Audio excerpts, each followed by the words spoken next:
Perkenalkan, nama saya Nurjana Dwi Astuti, mahasiswi D3K PLN UGM Angkatan 2018. Saya telah melaksanakan OJT selama 6 bulan di PT PLN Persero, Unit Induk Transmisi Jawa Bagian Tengah, UPT Cirebon, ULTG Ciamis. Pada tanggal 4 dan 6 Juni 2021 akan dilaksanakan pemeliharaan rutin 2 tahunan bayi IPT 1 150/70 kV di Gardu Induk Banjar dengan peran siswa yaitu melaksanakan pemeliharaan sesuai dengan SOP. Sebelum memulai pekerjaan, mentor akan memberikan surat tugas kepada siswa yang menunjukkan secara resmi bahwa siswa mengikuti pekerjaan pemeliharaan pada bayi tertentu. Beberapa hari sebelum pekerjaan, dilakukan survei ke lokasi pekerjaan dan dilakukan job safety analysis untuk mengidentifikasi potensi bahaya dan risiko dalam pekerjaan, serta diharapkan semua aspek dapat dikendalikan.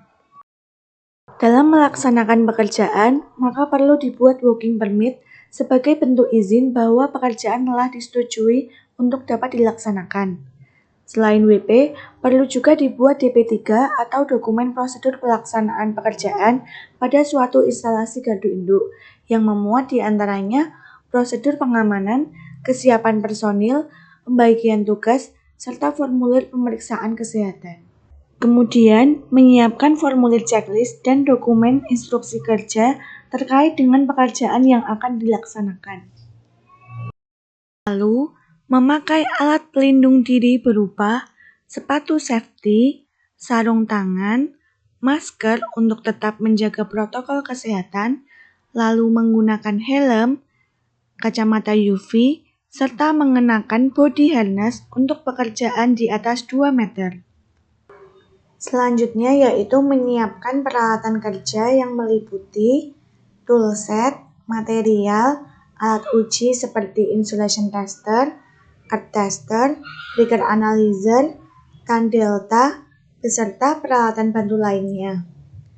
Alat-alat yang disiapkan menyesuaikan dengan jenis pekerjaan pemeliharaan yang akan dilaksanakan. Briefing sebelum pekerjaan dihadiri oleh pengawas pekerjaan, pengawas manuver, pengawas K3, dan pelaksana pekerjaan. Briefing diakhiri dengan doa dan yel-yel untuk membakar semangat. Setelah briefing selesai, dilakukan serah terima pekerjaan oleh pengawas manuver kepada pengawas pekerjaan yang disaksikan secara langsung oleh pengawas K3. Setelah manuver dilaksanakan, pengawas K3 mengarahkan untuk memasang safety line untuk membatasi daerah pekerjaan, serta memasang rambu-rambu bahaya yaitu bendera hijau menandakan daerah aman untuk bekerja dan bendera merah menandakan daerah yang berbahaya. Kemudian MCB pada peralatan juga di-off-kan. Selanjutnya dilakukan pengecekan tegangan sisa menggunakan alat voltage detector, di mana alat akan berbunyi bila terdapat tegangan sisa. Memasang grounding lokal yang bertujuan jika terdapat tegangan sisa, maka tegangan tersebut akan dialirkan ke tanah.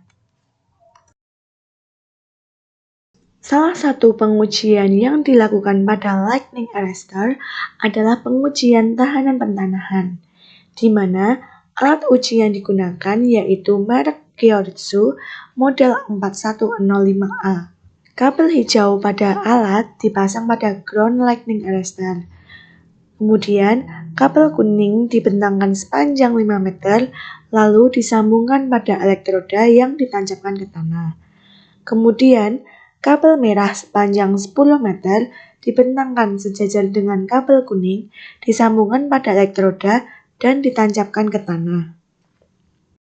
Pengujian tahanan kontak pada PMT ini dilakukan untuk mengukur nilai tahanan yang ditimbulkan oleh pertemuan dua plat pada kontak PMT.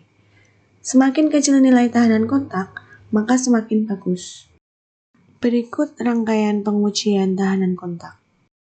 Pengujian keserempakan PMT dilakukan untuk mengetahui waktu kerja PMT secara individu, serta untuk mengetahui keserempakan kontak saat membuka maupun menutup.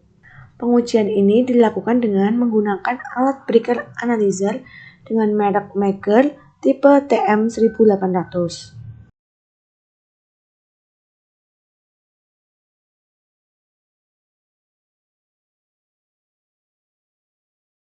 Pengujian tahanan DC dilakukan untuk mengetahui kelayakan dari koneksi-koneksi yang ada di belitan dan memperkirakan apabila ada kemungkinan hubung singkat atau resistansi yang tinggi pada koneksi belitan.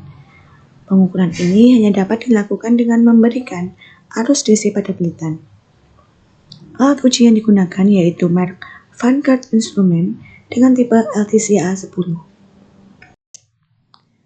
Pengujian SFRA atau Sweep Frequency Response Analysis merupakan suatu metode untuk mengevaluasi kesatuan struktur mekanik dari inti, belitan, dan struktur clamping pada trafo dengan mengukur fungsi transfer elektrik terhadap sinyal bertegangan rendah dalam rentang frekuensi yang lebar.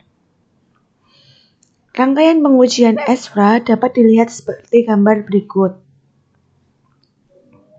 SFRA dapat mendeteksi pergeseran antar belitan, lilitan yang terhubung singkat atau putus, kegagalan pentanahan pada inti atau screen, pergerakan inti, kerusakan struktur clamping, serta permasalahan pada koneksi internal.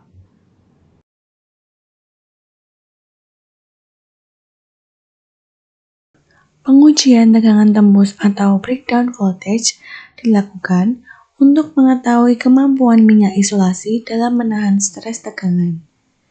Pengujian ini dilakukan dengan alat uji PDV merek Maker tipe OTS80AF.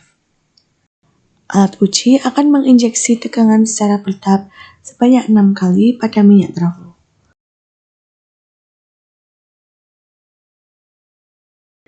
Pengujian tangan delta dilakukan untuk mengukur tingkat isolasi dari trafo. Isolasi dikatakan bagus apabila bersifat kapasitif.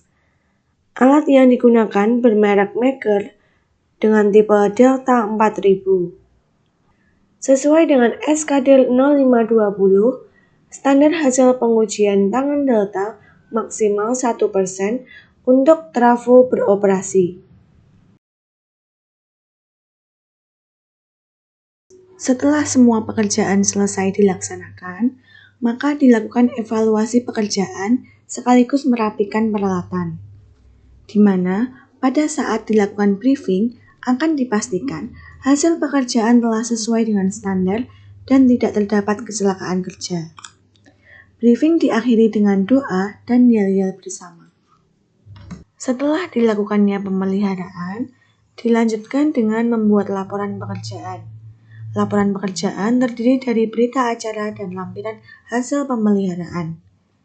Seluruh hasil data pemeliharaan yang telah dikumpulkan akan dibandingkan dengan standar SKD 0520 untuk menentukan bagaimana kondisi peralatan tersebut.